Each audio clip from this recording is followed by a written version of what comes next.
Docteur Simonet, bonjour. Bonjour. Vous êtes chirurgien dentiste et vous exercez depuis une trentaine d'années à la fois en France et aux États-Unis. Quel niveau de précision justement on a atteint aujourd'hui avec cette première génération de machines numériques? Il faut quand même comprendre qu'on ne peut pas tout faire aujourd'hui, malheureusement.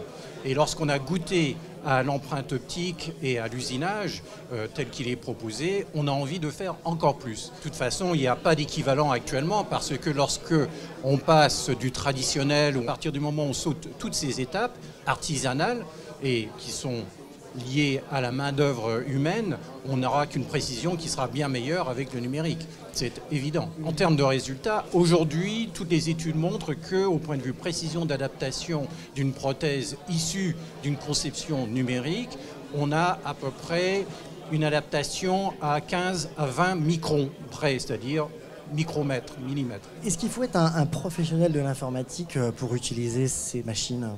Je crois qu'il ne faut pas être un professionnel ni spécialement jeune. La preuve en est de mes cheveux gris, parce que j'ai quand même quelques années de pratique. Mais aujourd'hui, le minimum, c'est quoi? Si vous ne voulez pas vous intéresser à un minimum en informatique, vous n'utilisez pas un ordinateur chez vous, vous n'utilisez pas Internet, vous n'utilisez pas le courrier électronique. Donc déjà avec ce minimum et de savoir gérer un ordinateur, on peut parfaitement modéliser sans aucun problème. Parce qu'aujourd'hui, les logiciels qui nous sont proposés, les logiciels d'enregistrement avec l'empreinte optique sont vraiment très faciles, ils sont une rapidité. Ensuite, si on décide de modéliser soi-même, c'est-à-dire qu'on a un centre d'usinage dans son cabinet et on décide de modéliser soi-même, il faut un peu de temps, un peu d'expérience, une courbe d'apprentissage, mais le temps n'est pas vraiment important. Et les logiciels qui sont proposés actuellement sont très faciles d'emploi.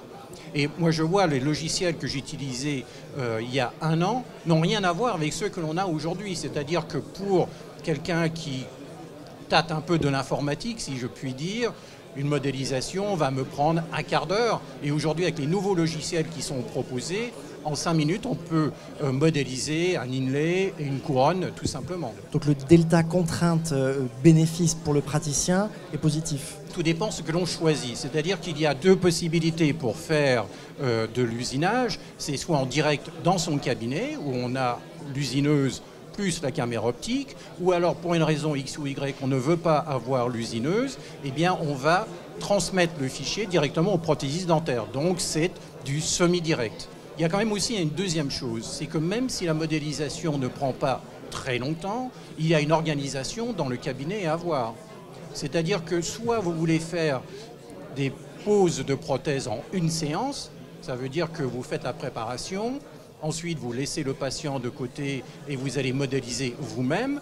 Ensuite l'usinage, où il faut compter à peu près une vingtaine de minutes pour une couronne ou pour un inlay, et vous reprenez le patient après. Ça nécessite quand même une certaine organisation. Je pense que dans un premier temps, il faut aller étape par étape.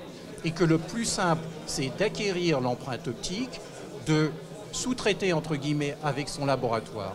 Et puis petit à petit, d'avoir l'usineuse, commencer à modéliser, mais ne pas vouloir tout faire en un rendez-vous. Donc lorsque on veut investir dans une chaîne numérique, il faut, je crois, se poser la question, quel est le type d'exercice que l'on a? Pour un praticien qui va faire beaucoup d'inlays, beaucoup de couronnes, des petites choses, c'est formidablement rentable et intéressant.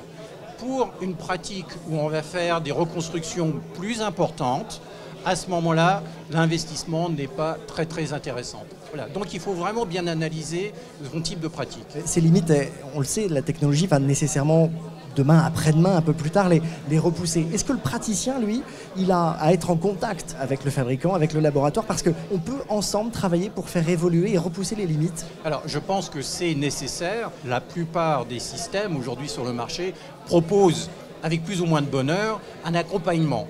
Et effectivement, c'est cet échange qui est absolument nécessaire et primordial. Un échange de la part du praticien vis-à-vis du commercial, mais à la limite aussi de l'assistante dentaire, qui est aussi partie prenante dans l'organisation d'un cabinet. Comment organiser les choses peut-être plus facilement.